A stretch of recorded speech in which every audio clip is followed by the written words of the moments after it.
비록 무화과 나무가 무성하지 못하며 포도나무에 열매가 없으며 감람나무에 소출이 없으며 밭에 먹을 것이 없으며 우리의 양이 없으며 외양간에 소가 없을지라도 나는 여호와를 말미암아 즐거워하며 나의 구원의 하나님으로 말미암아 기뻐하리로다. 아멘.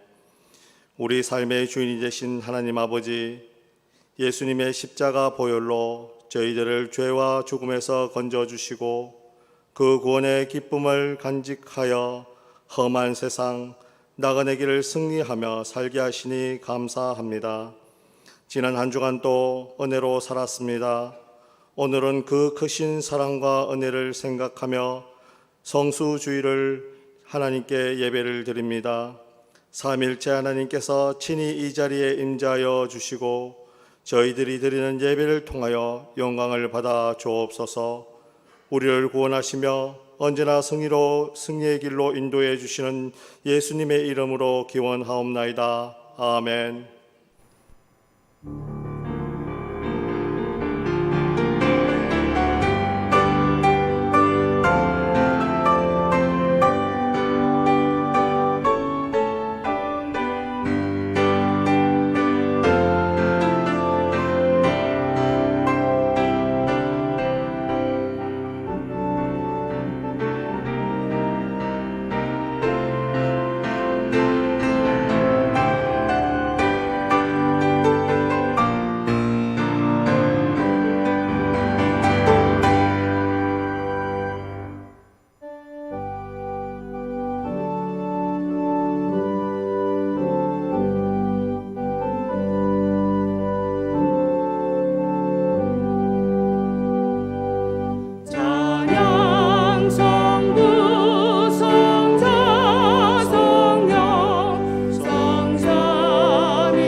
성시교독은 시편 65편입니다. 주의 은택으로 한 해를 관시우시니 주의 길에는 기름 방울이 떨어지며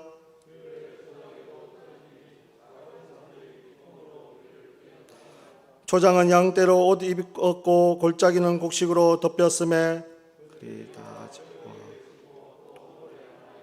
아멘. 나는 전능하신 아버지 하나님 천지 창조주를 믿습니다. 나는 그의 유일하신 아들 우리 주 예수 그리스도를 믿습니다. 그는 성령으로 잉태되어 동정녀 마리아에게서 나시고 본디오 빌라도에게 고난을 받아 십자가에 못 박혀 죽으시고 장사된 지 사흘 만에 죽은 자 가운데서 다시 살아나셨으며 하늘에 오르시어 전능하신 아버지 하나님 우편에 앉아 계시다가 거기로부터 살아있는 자와 죽은 자를 심판하러 오십니다. 나는 성령을 믿으며 거룩한 공교회와 성도의 교제와 죄를 용서받는 것과 몸의 부활과 영생을 믿습니다. 아멘.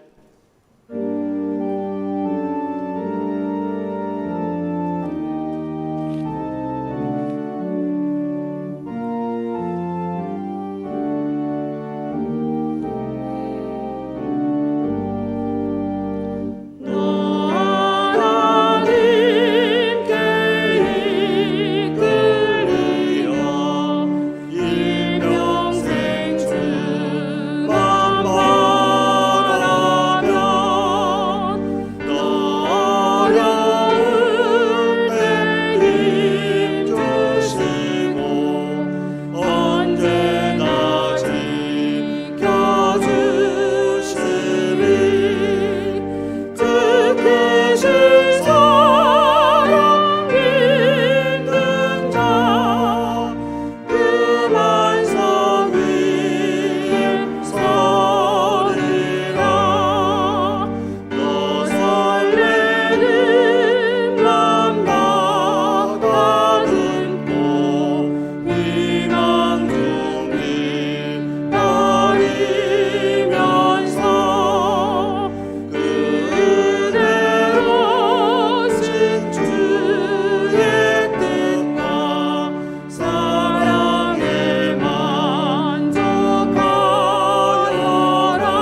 하나님 아버지 은혜를 감사합니다. 지난 한 주간 무더운 날씨 가운데서도 저희들을 영육간에 강건하게 지켜주시고 오늘 거룩한 주일이지만 코로나 바이러스 전염병이 확산되어 예배당에 모이지 못하고 영상을 통한 비대면 예배를 드리게 되었습니다. 하나님 아버지, 저희들의 이 안타까운 마음으로 각 처소에서 예배를 드리오니 이 예배를 받아 주시옵소서. 한 주간 세상 속에서 살 때에 부족하고 연약한 생활을 한 저희들이 이 시간 죄와 허물을 주님의 보혈의 능력으로 다 용서하여 주시옵소서. 비록 영상을 통한 예배이지만 사랑하는 주의 백성들이 하나님의 임재를 느낄 수 있게 하시고 하나님께서 나와 함께 하실 것이란 뜨거운 믿음이 일어나게 하옵소서. 경제적으로 궁핍함이 도리어 하나님을 의지하는 도가 되게 하시고 물질의 여유가 생길 때에 그로 인해 헛된 소유욕에 사로잡히지 않게 하시며 오직 주의 선한 청지기가 되게 하옵소서. 주께서 집을 세우지 않으면 파수꾼의 갱성함이 헛사이며 일의 계획은 사람의 마음에서 나오나 일의 성취는 하나님께 있음을 인정할 수 있게 하옵소서. 이 날을 위하여 간구합니다. 8월 강복절을 맞이하면서 우리 민족이 일제의 36년 동안 압박 속에서 벗어나 해방의 기쁨을 주신 것을 생각하니 참 감사함을 드립니다. 우리나라의 아픔은 거기서 끝이 아니라 또 6.25 당난을 통한 민족적 아픔을 겪었습니다. 아직도 남북 간의 군사적 대결의 장맥과 불신의 장맥도 쌓여 있습니다. 하나님 아버지, 이 민족을 불쌍히 여기사 중효를 베풀어 주시옵소서.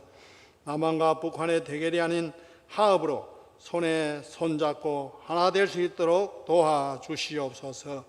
한국교회가 이를 위하여 우리 모두가 합심 기도하여 복음 통일을 이룰 수 있도록 주님께서 역사하여 주시옵소서.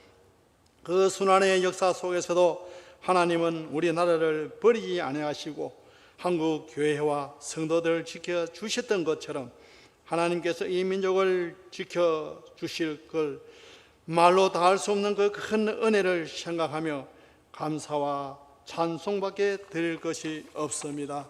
이 나라의 과거와 현재 그리고 미래를 주관하시는 하나님께서 이 땅에 전쟁이 종식되고 평화적 복음 통일을 이루게 하옵소서.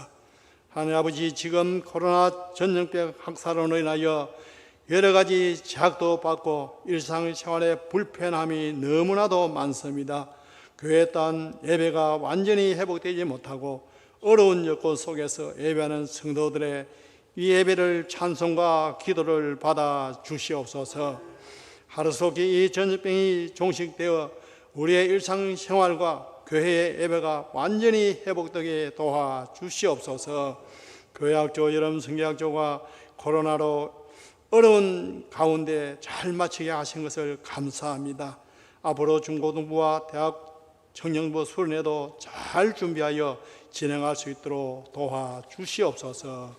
우리 문창교회에 속해 있는 근속들 한 사람 한 영혼을 기억하여 주시고 문창의 공동체를 통하여 이 땅에서 사명을 잘 감당하여 주님으로부터 칭찬받는 교회로 세워주시옵소서.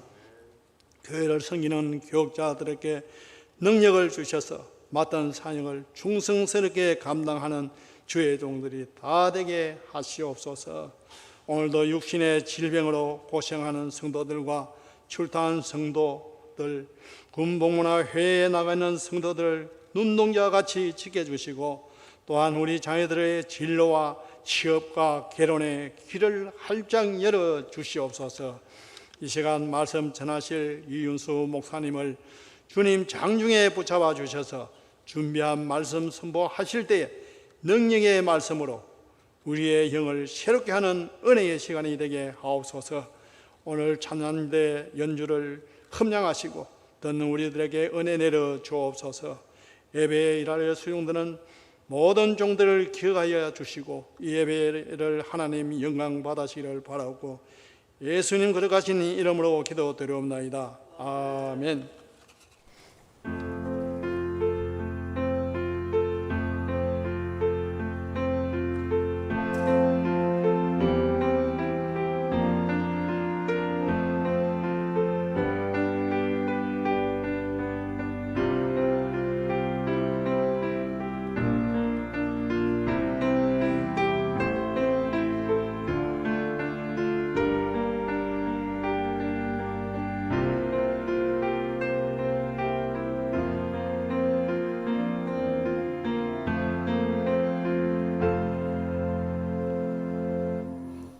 오늘 우리에게 주시는 하나님의 기록된 말씀은 신약성경 요한복음 21장 15절에서 17절의 말씀입니다. 제가 가진 성경 신약성경 185면입니다. 이제 신약성경 요한복음 21장 15절에서 17절의 말씀을 봉독할 때 하나님의 말씀으로 경청하시기 바랍니다. 그들이 조반을 먹은 후에 예수께서 시몬 베드로에게 이르시되 요한의 아들 시몬아 내가 이 사람들보다 나를 더 사랑하느냐 하시니 이르되 주님 그러하나이다. 내가 주님을 사랑하는 줄 주님께서 아시나이다. 이르시되 내 어린 양을 먹이라 하시고 또 두 번째 이르시되 요한의 아들 시몬아 내가 나를 사랑하느냐 하시니 이르되 주님 그러하나이다.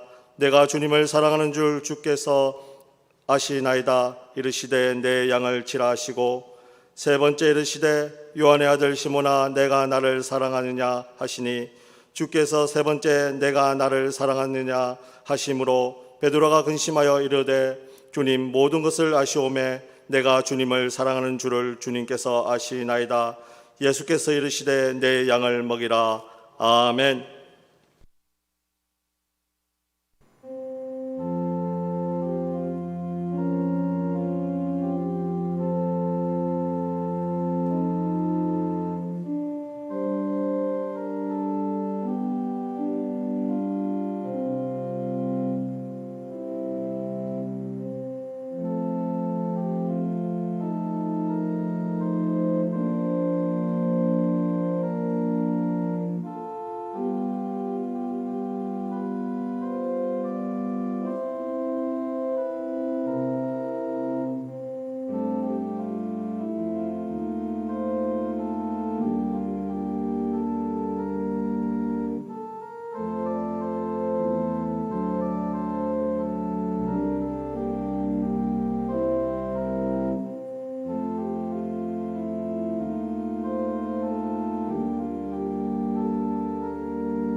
박수가 안 나왔으면 지가 박수 치자고 유도했을 텐데 박수가 나와서 다행입니다.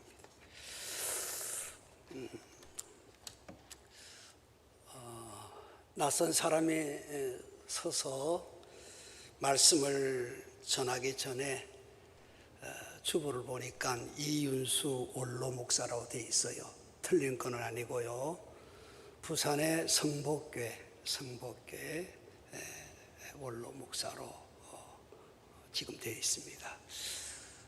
저는 소속이 원래는 평양로에서 분립이 되어서 평남로에 그러니까 저는 평양하고 평남하고 이렇게 왔다 갔다 하면서 섬겼던 사람이고, 부산에는 시찰이 우리 평남로에 4개가 있는데 부산에 시찰이가 하나 있어요. 시찰의 수는 그저 교회가 한 50여 교회가 하나로 시찰회를 구성하고 있습니다. 평남로에 부산 시찰 성복교회 원로 목사로 제가 이 자리에 오게 되었는데, 오면서 참 좀 나름대로 의미를 좀 찾아봤어요. 120년 된 교회에 제가 처음으로 단에 서서 말씀을 전하게 된 것이 영광스럽고, 또 참 귀한 전통이 있는 교회에 제가 가운을 입은 것도, 저는 여름에 가운을 잘 안 입거든요. 시무 현직에 있을 때도. 근데 주일날은 가운을 제가 갖고 온 거 다닙니다. 교회에서 가운을 딱 준비를 해놨어요. 아, 이런 전통이 또 있구나. 가운을 입고 이렇게 단에 섰습니다. 코로나19로 인해 가지고 참 많이 힘들고 어렵고 지쳐있고, 조금 있으면 마칠 것 같았는데 2년째 접하였고, 또 이것이 언제 어느 시기에 종식될런지 미지수, 이런 속에서 살아가는 우리들입니다. 그러나 그런 가운데서도 우리는 하나님의 말씀을 붙잡고 오늘 제가 준비한 이 말씀 속에 은혜 받고 문창교회를 또 잘 섬겨 나갈 수 있기를 바랍니다. 불러주신 담임 목사님과 당회원들 감사를 드리고, 또 원로 목사님 계셨으면 제가 인사를 먼저 하고 올라올 텐데, 아마 오늘 목사님 안녕하십니까? 예. 혹시 목사님 아실런지 모르지만은 부산에 이신용 가야교회 섬기다가 86년도에 하나님께로 부름을 받은 이신용 목사의 아들입니다. 제가. 예, 그래서 혹시 연세를 물어보니까 우리 아버님 좀 알겠나 해서 예배 전이면 공손히 인사를 했을 텐데 여기 자리에서 인사를 먼저 드립니다. 오늘 본문의 말씀은 예수님이 부활하신 후 세 번째로 나타나셔서 하신 말씀입니다. 그 장소는 갈릴리 바다, 디베라 바닷가에 주님이 가셔서 고기를 잡으러 다시 나간 베드로를 위시해서 불러놓고 심각한 질문을 던집니다. 네가 나를 사랑하느냐? 언어상으로는 각각 다릅니다만은 한국말로는 그저 네가 나를 사랑하느냐, 똑같은 말로 3번씩이나 질문을 하게 되고, 또 제자들은 그 질문에 내가 주님을 사랑합니다. 오늘 문창교 식구 여러분, 온라인을 통해서 비대면을 드리는 식구 여러분들까지 주님의 질문에 우리는 마지막 결론적인 말씀은 이 어려운 와중에도 내가 주님을 사랑합니다. 사랑하는 마음으로 주님을 섬기겠습니다. 라고 나갔으면, 이전을 나섰으면 참 좋을 것 같습니다. 자, 이제 우리 문창에 있는 식구들에게 한번 묻겠습니다. 예수님이 부활하신 후, 부활했어요. 부활하신 후 이 땅에, 그 당시에 예수님이 땅 위에 40일 동안 머무셨습니다. 일주일 있지 않았고 40일 계셨어요. 왜 40일 계셨느냐? 이런 질문에 왜 주님이 40일 계셨을까? 그냥 곧장 하나님 우편으로 승천하면 될 텐데 왜 40일이냐? 일반적으로 사람들이 생각할 때에 예수님 공생애 시작할 무렵에 40일 동안 성령에 이끌려 광야에 나가서 기도하고 시험받고 40일로 시작했기 때문에 마치는 것도 앞뒤를 맞추기 위해서 40일 계신 것 아닙니까? 라고 일반적으로 대답할 사람들이 꽤나 있어요. 그러나 그건 아닌 것 같습니다. 두 가지 이유예요. 왜 주님이 40일 계셨을까? 그잖아요. 얼른 하나님 우편으로 승천했으면 될 텐데 승천 안 하고 40일 계셨거든요. 40일 계셨어요. 하루빨리 하나님께로 올라가면 될 텐데 40일 계셨다. 두 가지 큰 이유 중에 하나는 예수님이 부활을 했지만 이 부활을 더 확증시켜 주기 위해서 시간이 나면 때가 되면 사람을 만나서 부활의 확증, 부활의 모습을 많이 보여주셨습니다. 사도행전 1장 3절을 말씀해 보면 해 받으신 후에 또한 저희에게 확실한 많은 증거로 친히 사심을 나타내사 40일 동안 저에게 보이시며, 그러니 예수님은 부활했지만 40일 동안 계시면서 될 수 있는 대로 이 부활의 모습을 보여주면서 만지게 하면서 부활의 신앙을 더 확증시켜주기 위해서 계셨다는 말입니다. 11명 제자에게도 보여주셨고 엠마오로 내려가는 제자들에게도 부활의 주님이 보여주셨고 7 제자 앞에서도 부활의 주님이 보여주셨고 도마에게도 보여주셨고 500명이 모인 군중 속에서도 주님이 부활을 보여주셨고 나중에는 만삭되지 못한 사도 바울에게도 부활의 주님이 보여주셨습니다. 그래서 부활의 주님을 본 사람들이 뭐라고 말하는가 하면 사도행전에 보면 제자들이 말하기를 우리는 그리스도의 부활에 대하여 눈으로 본 바요 들은 바요 손으로 만진 바라. 그러므로 우리는 부활의 증인이다. 우리는 부활의 증인이다. 예수님이 하루 이틀만 계시다가 승천했다라고 하면 하루 이틀만 계시면서 사람들에게 보여주셨다고 하면 사람들이 믿어주지를 않는 거예요. 가급적이면 부활의 모습을 보여주려고 확증시켜주기 위해서 한두 번만 보여줬다고 하면 많은 사람들이 예수님 부활을 사모하다 보니까 착각을 했겠지. 응? 환상을 본 거겠지. 이래 등등으로 말할 수 있는 것 같아서 예수님은 40일 동안 계시면서 계속해서 부활의 모습을 보여주었기 때문에 오늘날 2000년 후에도 우리도 문창의 식구 여러분들도 예수님 3일 만에 부활하셨다는 것을 믿고 신앙생활하고 있는 이유 중에 하나입니다. 할렐루야. 부활의 신앙이 이래 중요합니다.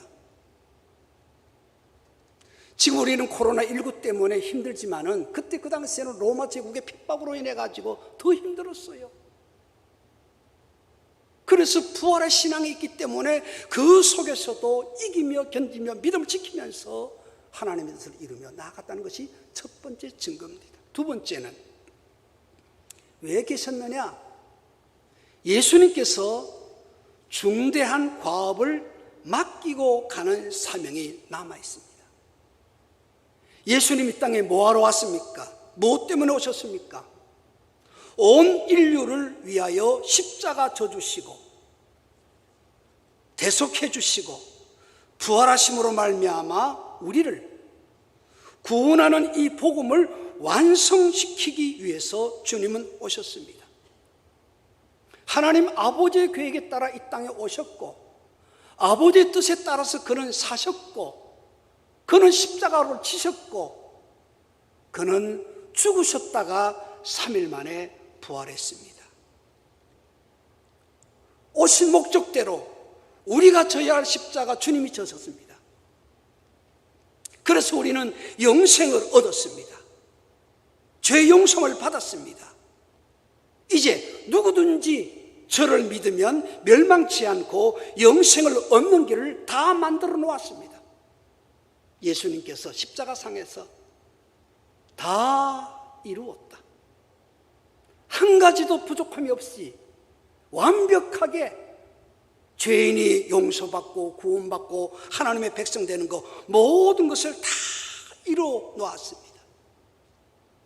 그러면 누구든지 예수 믿으면 구원을 받는데, 그러면 예수님이 승천함에도 불구하고 승천하지 못하고 40일 동안 계신 이유는, 제가 추측하기로는 이 과업을 누구에게 맡기고 가겠느냐,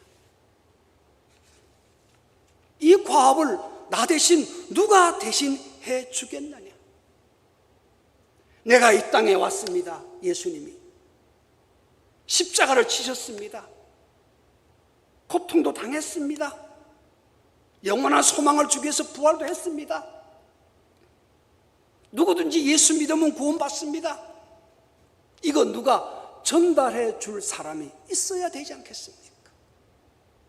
예수님이 다 이루어 놓았다 하더라도, 그 사업을, 거룩한 사업을 다 완성해 놓았다 하더라도 누가 전하는 사람이 없으면 이뤄놓은 것이 다 허사입니다. 누군가 전달해야 된다라고 하는 말입니다. 그런데 이 일은 어떤 사람에게 칭찬을 받고 호강을 받고 출세하는 길이고 여러 가지 대접받는 일이라고 하면 저마다 하겠다고 하겠지요. 그러나 이 구속의 사업을 전하기 위해서는 예수님이 하신 것처럼 때로는 고난도 당해야 합니다. 때로는 모욕도 당해야 합니다. 때로는 감옥에 들어가는 일도 있어야 할 것입니다. 어떤 경우는 죽음도 불사하는 그런 자리도 내몰릴 때도 있을 것입니다. 일이 결코 쉽지 않아요. 목사님, 그거 예수님의 제자들에게 맡기면 안 됩니까? 물론 제자들에게 맡길 수 있지요. 근데 지금 이 본문의 형편에 보면 예수님은 제자들에게 이 사업을, 구속의 사업을 맡길 만큼 신임받지를 못했습니다. 제자들. 예수님 잡히자마자 전부 다 뿔뿔이 도망쳤습니다. 예수님 앞에서, 감람산 앞에서 호언장담했던 베드로, 수제자라고 했던 베드로, 몇 시간 후에 어린 비자 앞에 예수 모른다고 부인했습니다. 다 돈 벌러 물고기 잡으러 가겠다고 다 떠났습니다. 그러니 이런 제자들에게 호강을 누리는 일이라고 하면 맡기고 가겠지만은, 이런 제자들에게 힘든 이 일을 어떻게 맡기고 가겠느냐 이거예요. 그래서 40일 동안 예수님의 마음은 무거운 마음이었습니다. 내가 이루는 이거를 누구에게 맡기고 가겠는가. 그래서 오늘 디베라 바닷가에 찾아가서 예수님은 제자들을 불러놓고 말을 합니다.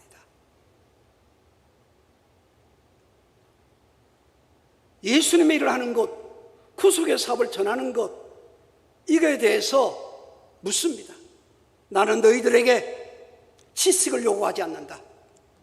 말 잘하는 웅변도 요구하지 않고 너희의 능력도 요구하지 않는다. 재간도 요구하지 않는다. 그것도 필요할 수는 있지만 문제는 네가 나를 얼마나 사랑하느냐. 네가 나를 얼마나 사랑하느냐에 따라서 이 복음을 내가 맡길 수도 있고 못 맡길 수도 있다. 그래서 예수님께서 제자들에게 물었던 거예요. 네가 사랑하지 아니하면 이 복음을 너한테 내가 기피할 자가 밖에 되지 않는다. 사랑한다는 것이 예수님에게는 중심 과제로 남아 있었던 것입니다. 문창교회 식구 여러분, 사랑, 우리가 사랑한다고 하는 것, 우리 인생은요 무엇을 사랑하느냐에 따라서 거기에 전심 투구하고 거기에 방향을 맞추고 살아가게 되는 것입니다. 사업을 사랑하는 사람은 사업에 온 정성을 다 쏟습니다. 저희 형님은 성악, 음악가인데 음악을 사랑하니까 정말 음악만 하는 거, 집안이 어떻게 되는지 잘 몰라요. 음악만 사랑합니다. 문학을 사랑하는 사람은 문학만 하는 거예요. 나라를 사랑하는 사람은 나라만 사랑하면서 나중에 애국자가 되는 거예요. 그러므로 내 일생을 통해서 무엇을 사랑하느냐에 따라 달라지는 것입니다. 예수 믿는 것도 그렇습니다. 예수 사랑하면 예수 믿는 것이 쉽습니다. 예수를 사랑하지 않으면 예수 믿는 것이 쉽지 않습니다. 왜 주일은 빨리 오는지, 목사님이 무슨 일을 맡길 땐 어떻게 핑계대어서 피하여야 할지 여러 가지 마음을 먹습니다. 그러나 예수님을 사랑하는 마음을 가지고 나오면 모든 것이 쉽고 즐겁고 가볍습니다. 할렐루야. 보세요, 가정에 남편이 있고 아내가 있고 자녀들이 있습니다. 남편들이 아침에 새벽별을 보고 출근했다가 저녁별을 보고 돌아옵니다. 일을 하면서 내가 왜 이렇게 고생하지? 내가 이렇게 왜 고생하지? 생각하면 그 직장 생활이 너무 힘듭니다. 아내를 사랑하고 자녀들을 사랑하니까 새벽불 보고 저녁불 보고 돌아와도 괜찮은 거예요. 왜? 가정을 사랑하기 때문에. 사랑하는 아내들도 마찬가지입니다. 아이 키우는 게 얼마나 힘든지 몰라요. 한 번은 우리 집사람이 서울에 우리 처형 남편 동서 형님이 있죠. 명성교회 계셨던 우리 교육전도사로 계셨던 분인데 거기 한번 간대요. 갔다 오라고 애들을 놔두고 그게 갔어요. 난 쉽게 생각했죠. 한 일주일 있다 오겠대. 일주일 좋다고 갔다 오라고. 근데 밥을 제가 좀 하거든요. 밥도 제가 하고 반찬도 좀 할 줄 압니다. 그래서 뭐 괜찮다 했는데 제일 힘든 것은 하루 자고 난 다음에 그 다음날 유치원 보낼 때 딸이 있고 아들이 있는데 아들은 뭐 둘째 치더라도 딸은 그 엄마가 조금 애살이 있어가지고 옛날에는 이제 머리를 따주는데 디스코 머리라고 따준 적이 있어요. 디스코 머리. 막 얘가 이제 잘 때는 그 고무줄을 다 풀고 잤어요. 그게 아침이 되었습니다. 고무줄로 이렇게 새끼 매듭을 풀어놓으니까 이 머리가 귀신강대이처럼 이렇게 해가지고 이만큼 부풀어 있는데 내가 이거 다시 원위치를 할 수가 있나? 할 수가 없는 거라. 그래 다시 고무줄로 대충 묶어가지고 학교를 보냈는데 그런 등등 일, 설거지도 해보니까 참 힘듭니다. 근데 힘들다 생각을 먹으면 가정을 섬길 수가 없습니다. 남편을 사랑하고 자식을 사랑하니까 그런 거예요. 그래서 요한일서 5장 1절 이하에 뭐라고 말하는가 하면 하나님을 사랑하는 것은 이것이니 우리가 그의 계명을 지키는 것이라. 그의 계명은 절대로 무거운 짐이 아니로다. 문창의 식구 여러분, 우리가 하나님의 말씀에 따라 계명 따라 지키는 것 무겁다고 생각이 들면 그는 주님 사랑이 부족한 것입니다. 내가 목사인 거로, 내가 장로인 거로, 집사인 거로, 권사인 거로 등등의 직분을 맡은 자인 거로 윤리상, 도덕상, 양심상 지키려고 하면 그 짐은 무거울 수밖에 없습니다. 예수님 말씀합니다. 마태복음 11장 28절에 수고하고 무거운 짐을 지닌 자들아 다 내게로 오라. 내가 너희를 편히 쉬게 하리라. 내 멍에는 쉽고 내 짐은 가볍다. 너희가 아무리 무거운 짐을 가지고 있다 하더라도 내게로 오면 주님께서 쉽게 그 짐을 가볍게 해준다 이 말이에요. 또 이해를 할게요. 이해를 좀. 100kg을 50kg으로 무게를 빼주는 것이 아니라 100kg은 있는데 100kg이 있다 하더라도 내가 무겁게 느껴지지 아니하는 은혜를 주신다 이 말입니다. 지금 여름인데 시골 농촌에 지혜로운 주인이 있었어요. 머슴이 있고, 그 머슴은 하루 머슴을 교육을 시켜서 그랬는지 모르지만 한번 여름철에 더운 시간 12시에서 2시 사이에 불러내었습니다.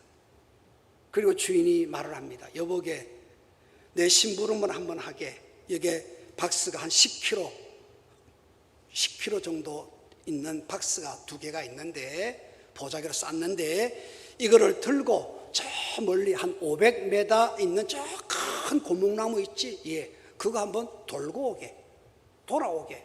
근데 절대로 열어보지 말게. 그게 이제 머슴은 이렇게 해필 말이야. 아침에 시키지 않고 왜 이게 땡볕에 말이지 12시에서 2시 사이에 내 시킨가 두덜두덜 하면서 주인이 시키니까 어쩔 수 없잖아요. 했어요. 10kg 딱 들고. 무겁습니다. 10kg. 쌀 20kg면 그 절반입니다. 여름에. 갔습니다. 근데 궁금한 것은 이 안에 도대체 뭐가 있을까 이거예요. 주인은 뜯어보지 말라고 했습니다. 보지 말라고 했습니다. 그게 갔습니다.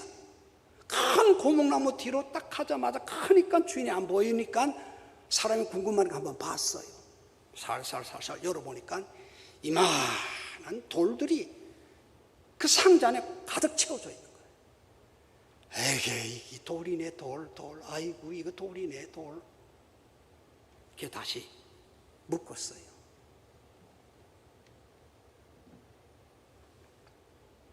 들었는데 무겁게 느껴졌겠습니까? 가볍게 느껴졌겠습니까? 돌을 더 넣지 않았습니다. 그대로입니다. 탁 들었어요. 이게 왜 이리 무거워? 무겁게 느껴진 거예요. 갔다 왔어요. 다녀왔느냐? 예. 그 다음에 이걸 한번 해봐라. 옆에 있는 보자기에 싼 박스를 이렇게 가지고 갑니다. 이번에 또다시 뭐라고 말하나? 뭐 때문에 그래? 이 안에 뭔가 도대체 궁금한 거예요. 그래서 안에 이제 가서 500m 쭉 가서 땀 빼고 흘리면서 안에 이제 가서 살짝 열어봤습니다. 이만한 거 들어있긴 들어있는데 색깔이 달라. 누런색이야. 뭐죠? 금이에요, 금. 야, 금덩어리가 막 꽉 차 있거든요. 이게 무슨 생각합니다. 그러면 그렇지. 우리 주인이 이유 없이 이런 심부름 안 시켜. 다 생각이 있어. 하나 주겠지.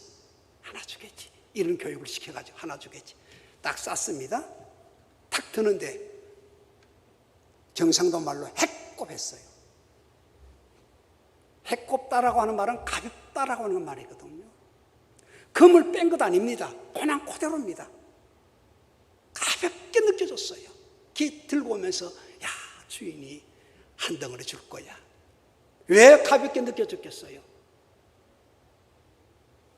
머슴은 금을 사랑하잖아요. 여러분 금 싫어하는 사람 있습니까? 금 다 사랑해, 좋아해요. 저도 좋아하고요. 금 십자가도 있어요. 금 반지도 있어요. 금은 좋아요. 요즘 금값이 또 많이 올라서 더 좋아요.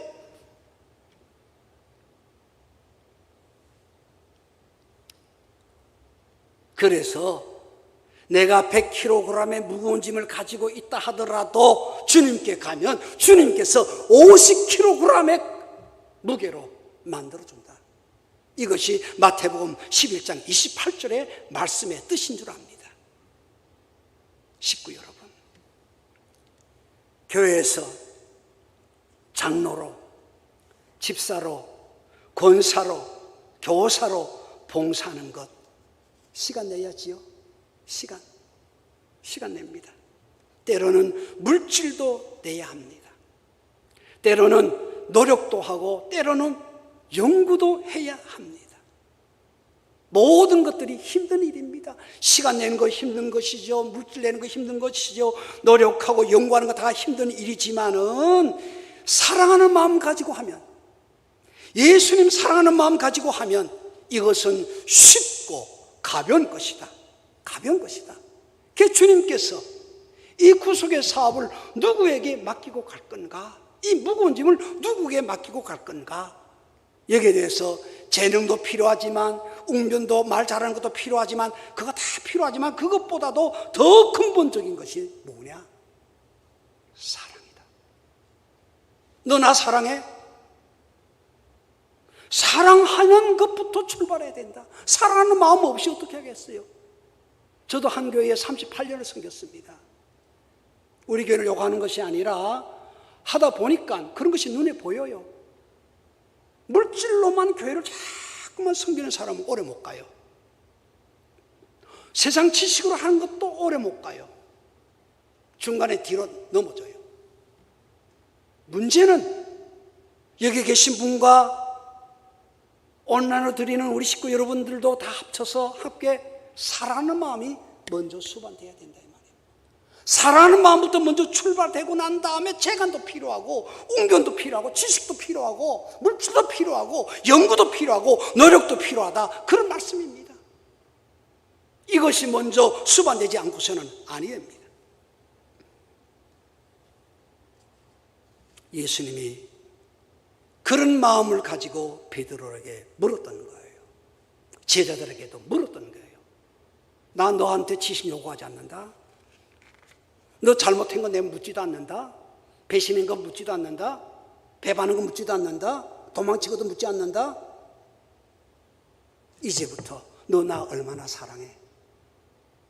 그 사랑이 너무 중요하기 때문에 세 번씩이나 너 나 사랑해, 사랑해, 사랑해. 그러니까 베드로를 주님에게 내가 주님을 사랑합니다. 사랑합니다. 사랑합니다. 비로소 예수님께서 그 음성을 듣고 난 다음에 뭐라고 했어요? 내 양을 먹이라. 내 양을 치라. 내 양을 먹이라 했던 것입니다. 예수님께서 40일 동안 계시면서 제자들의 입으로부터 이런 답이 나오기까지 얼마나 힘들었는지도 몰라요. 그래서 40일 계셨던 것입니다. 조금 더 말씀 나누겠습니다. 예수님께서 제자들에게, 베드로에게 왜 사랑을 요구했습니까? 다른 것도 얼마든지 요구할 수 있어요. 야 이놈아, 너 지난번에 배신했는데 이제부터 배신 안 하겠지? 충성하겠지? 그렇게 요구할 수도 있어요. 그런데 주님은 사랑을 요구했거든요. 요한일서 4장 10절 이하에 보면 이런 말이 있어요. 너희가 나를 사랑한 것이 아니요. 너희가 나를 사랑한 것이 아니요. 내가 먼저 너희를 사랑하였으니. 내가 먼저 너희를 사랑하였으니 그러므로 아들을 대속물로 주셨느니라.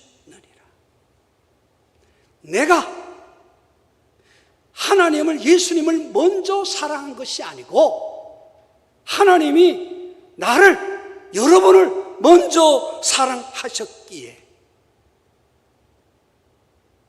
예수님은 오늘 본문에서 제자들을 향하여서 사랑을 물을 수 있는 권리가 있습니다. 권리가 있습니다.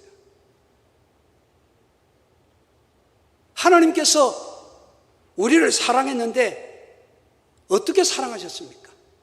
우리가 암송을 하는 요한복음 3장 16절에 보면 하나님의 세상을 이처럼 사랑하사, 이처럼 사랑하사. 뭐를 이처럼 사랑했어요?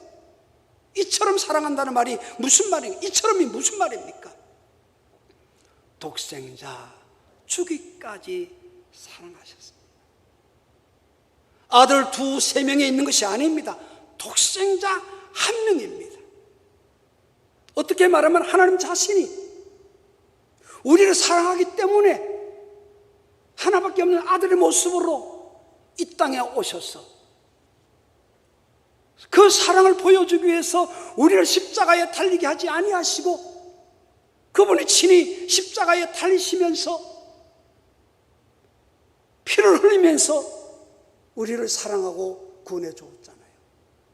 그렇기 때문에 예수님은 우리에게 사랑을 물을 수가 있는 것입니다.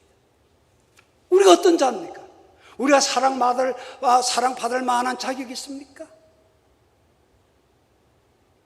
우리가 하나님의 사랑받을 만한 자격이 있어요? 종교개혁자 마틴 루터는 우리 사람에게는 원래 진노의 자식이라 했습니다. 죄를 지으면 진노를 받고 죽음으로 가는 인간이라 했습니다. 우리에게는 있는 것은 죄와 허물밖에 없습니다. 그거 자랑하라고 하면 자랑할 수 있어요. 완전히 타락된 인간들이었습니다. 이런 자를 사랑하셔서 구원 얻는 자리까지 옮겨 주었으니 예수님께서 우리에게 사랑을 물을 수 있잖아요. 오늘 사랑을 확인할 수 있잖아요. 오늘 본문 말씀 통해서 우리 문창교 식구들에게 너 나 사랑해 물을 수 있잖아요.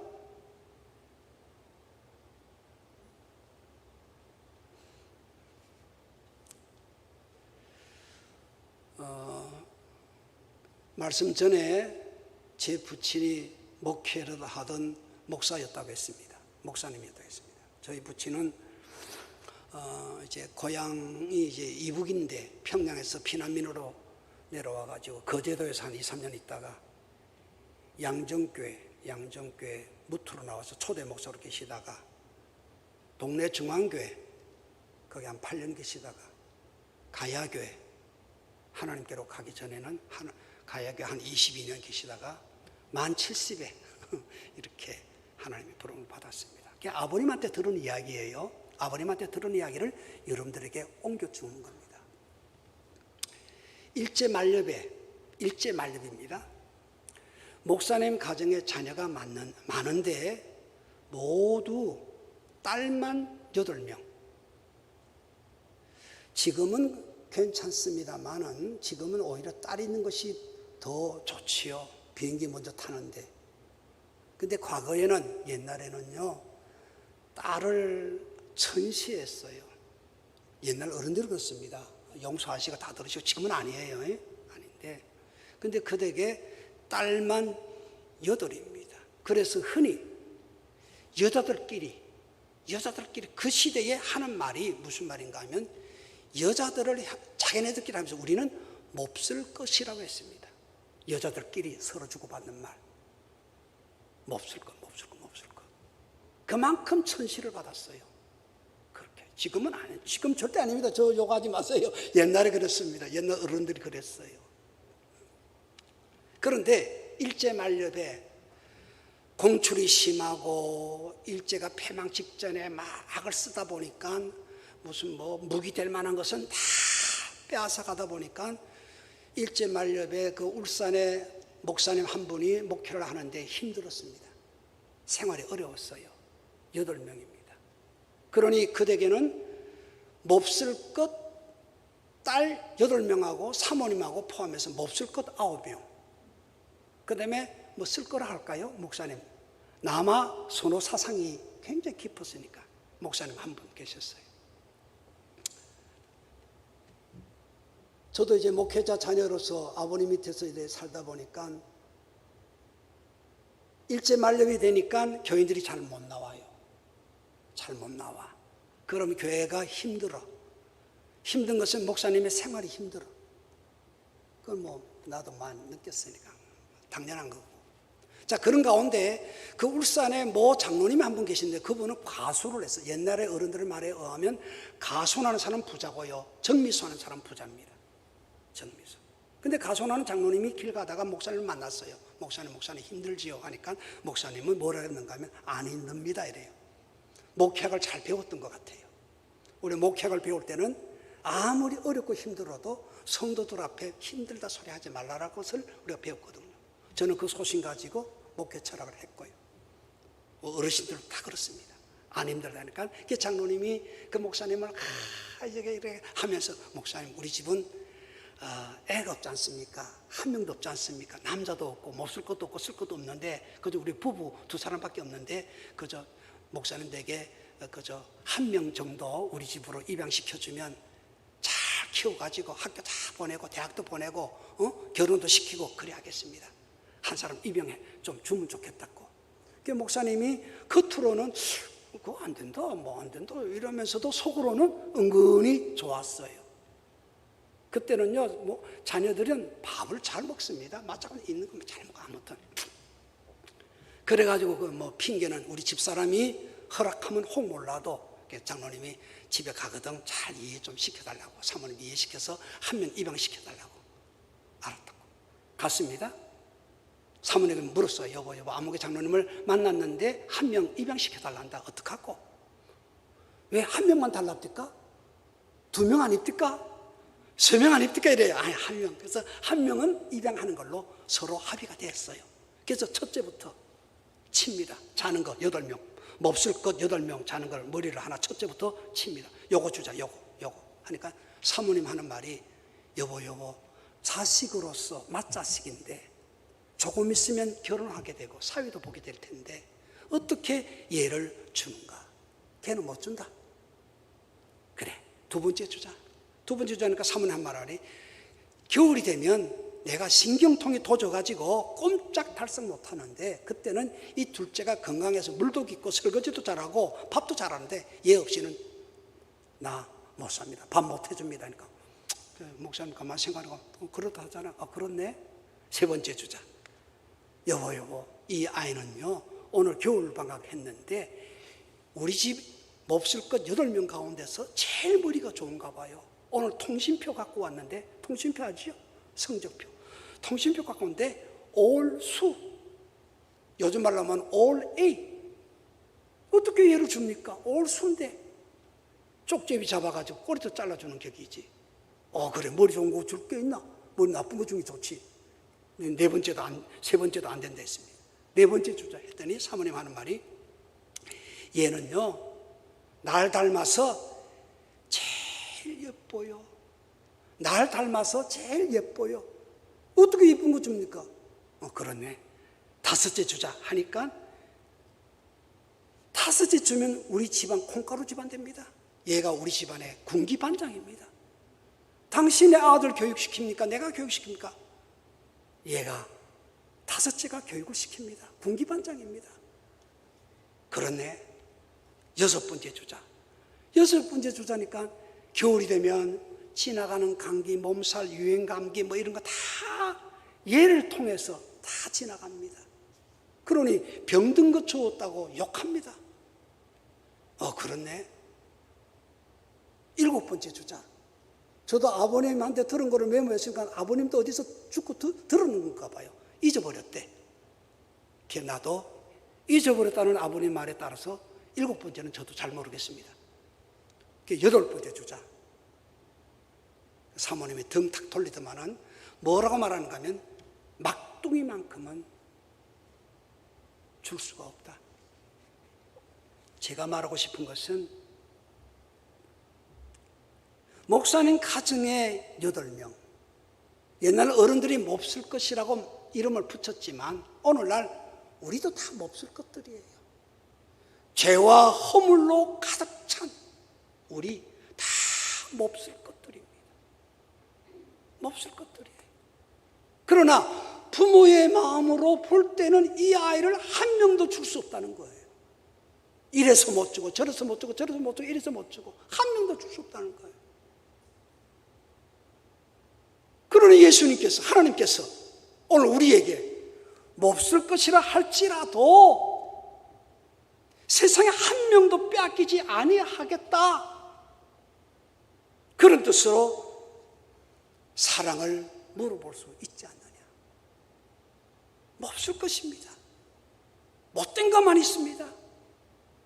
하나님 우리를 이처럼 사랑하셔서 십자가를 지시고 죽으셨습니다. 내가 너를 그만큼 사랑했으니 나 짝사랑하기 싫어.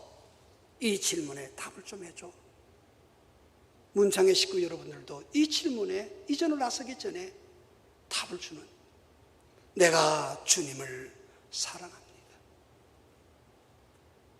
이제 결론적으로 한 3가지만 말씀드리고 마치겠습니다. 주님을 사랑하는 데에 세 가지 방법으로 사랑해야 합니다. 내가 어떻게 그럼 주님을 사랑하느냐?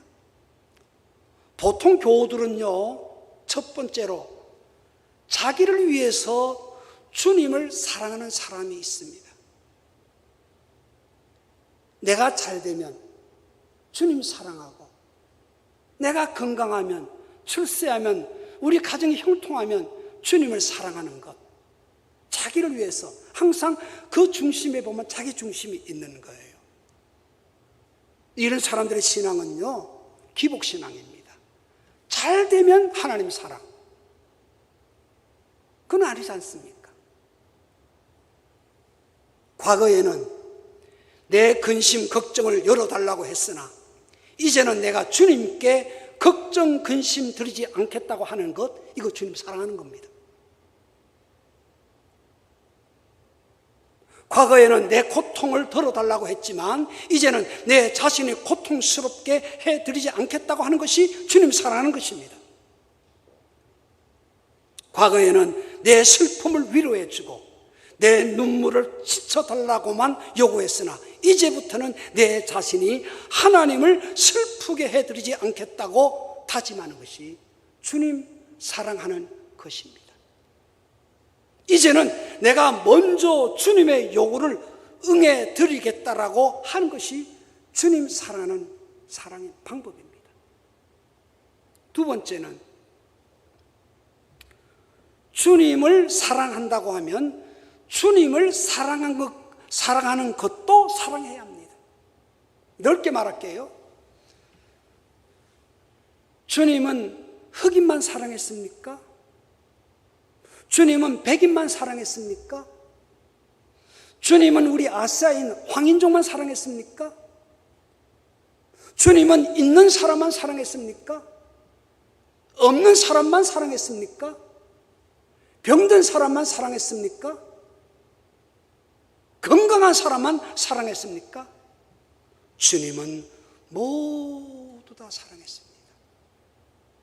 문창의 공동체 속에는 이런 흐름이 펄펄 흘러 넘쳐야 합니다. 그래야 하나님 일을 할 수 있는 거예요. 흑인도 사랑하고, 있는 자도 사랑하고, 없는 자 사랑하고, 우리 눈에는 보기에는 좀 세상적으로 볼 때는 좀 부족하려니 사랑하고, 그렇지 않습니까? 그래야 주님의 뜻을 이루지 않습니까? 그게 주님 사랑하는 거예요.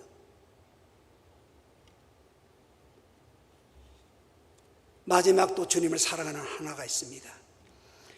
에베소서 5장을 보면 남편들아 아내 사랑하기를 그리스도께서 교회를 사랑하시고 그 교회를 위하여 자신을 주신 것 같이 해라.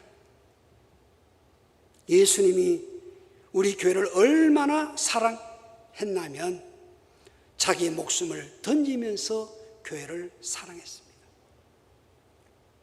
예수님 죽은 이후 예수님 무덤 위에 한 알의 밀이 썩어져 죽어 그곳에 주님의 몸된 교회가 세워졌습니다.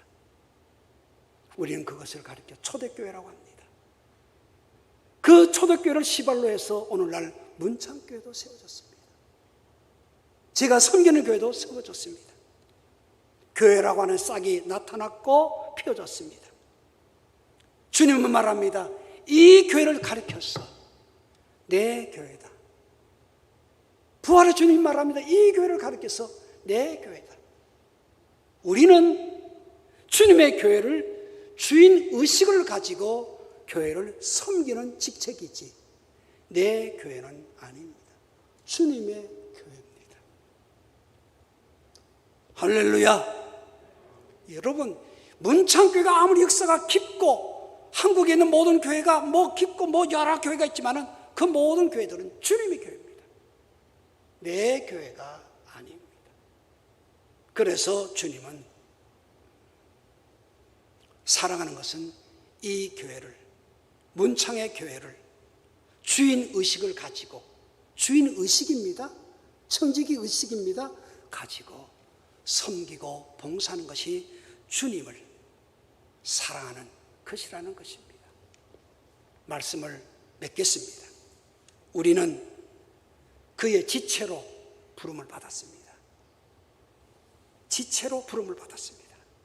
그러므로 내가 예수를 사랑한다면 주님의 머리요, 주님이 주인이요, 주님이 이 터인 이 교회를 사랑해야 주님을 사랑하는 것입니다. 코로나19로 인해서 힘들고 어렵지만 더욱더 모이기에 힘쓰고 섬기기에 힘쓰고 봉사하기에 힘쓸 때 주님을 사랑하는 그런 응답의 답이 된다고 하는 말씀이 오늘 결론적인 말씀입니다. 주신 말씀 잘 들으시고 성령께서 우리 신비에 이 말씀을 새기게 해주셔서 내가 주님을 사랑합니다. 내가 주님을 사랑합니다. 주님을 사원처럼 부리지 않겠습니다. 내가 주님의 사원이 되겠습니다. 주님 사랑하는 건 내가 모두 다 사랑하겠습니다. 부족하지만 주님의 몸된 교회를 더더욱 뜨겁게 사랑하겠습니다. 이 말씀에 은혜 받고 함께 섬기며 살아가는 문창의 축복의 성도 여러분들이 되기를 간절히 기원합니다. 아멘. 하나님 아버지 말씀 주심을 감사드립니다. 부족한 중 하나님 말씀을 전했는데 혹 인간의 생각으로 말로 전한 것이 인도라고 하면 이전 나서기 전 사라지게 하여 주시고, 하나님 말씀만 증거되었다라고 하면 이전을 나서기 전부터 앞으로까지 내가 주님을 사랑합니다 하는 마음을 가지면서 이전을 사랑하고 섬기는 하나님의 멋진 백성들로 삼아주시옵소서. 코로나19로 인하여 주님 사랑하는 열기가 식어질까 심히 염려스럽사오니 하나님이여 성령님이여 도와주시옵소서. 예수님 이름으로 기도드리옵나이다. 아멘.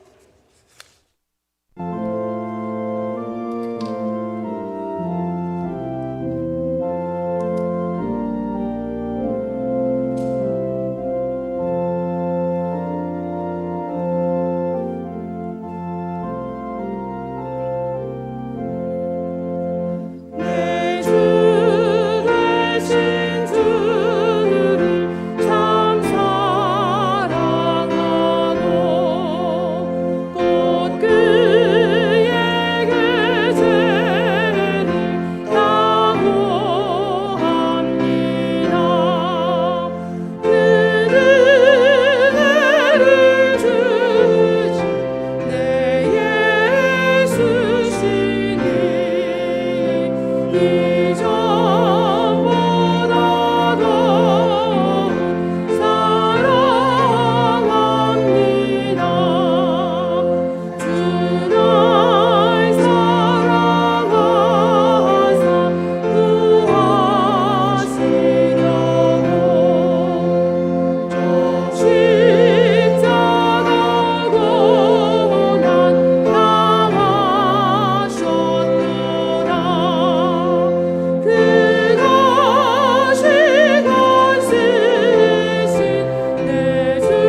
하나님 아버지 너무나 감사드립니다. 저희들에게 생명의 말씀, 복된 말씀, 은혜의 말씀 주심을 너무나 감사드립니다.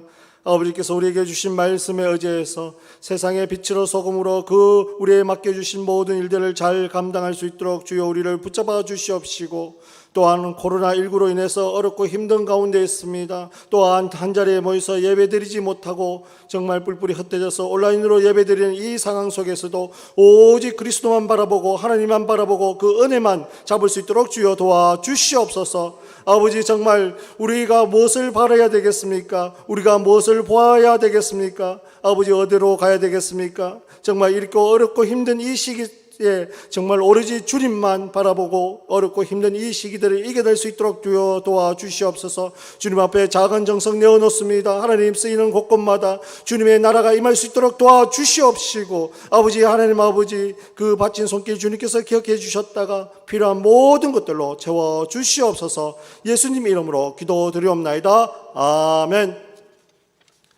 교회 소식 전하겠습니다. 오늘은 오순절 후 11번째 주일로 지키고 있습니다. 설교는 부산 성복교회 이윤수 원로 목사님께서 해주셨습니다. 감사드립니다. 예배 실황은 비대면과 온라인 예배로 실시간으로 방송되고 있습니다. 다음 주일은 오순절 후 12번째 주일과 광복절 감사 주일로 지키게 됩니다. 설교는 풍기 성례교회 최갑도 원로 목사님께서 해주시겠습니다. 여름 성경학교에 도움 주신 분들이 있습니다. 유아유치부와 아동부 많은 분들이 도와주셨습니다. 감사드립니다.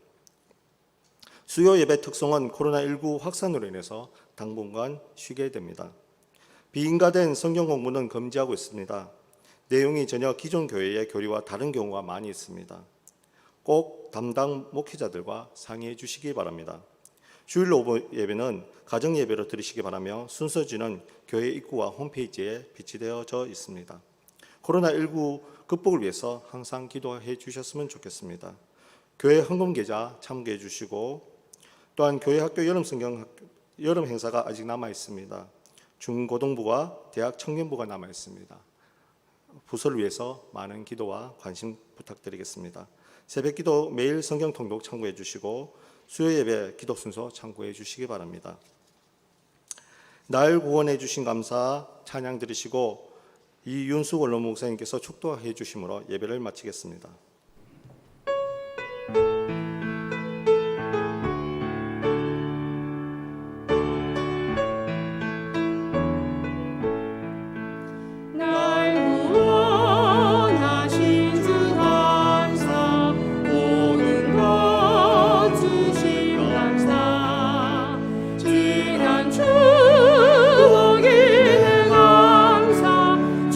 내 곁에 계시네.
지금은 우리 구주 예수 그리스도의 무한하신 은혜와 하나님의 극진하신 사랑하심과 성령의 도우심과 인도하심과 교통하심이 코로나19 상황 속에서도 주님을 향한 사랑하는 마음 변치 않고 믿음 지키며 살아가기를 힘쓰는 문창교회 식구들 머리 위에 영원토록 함께하여 주시기를 간절히 축원하옵나이다. 아멘.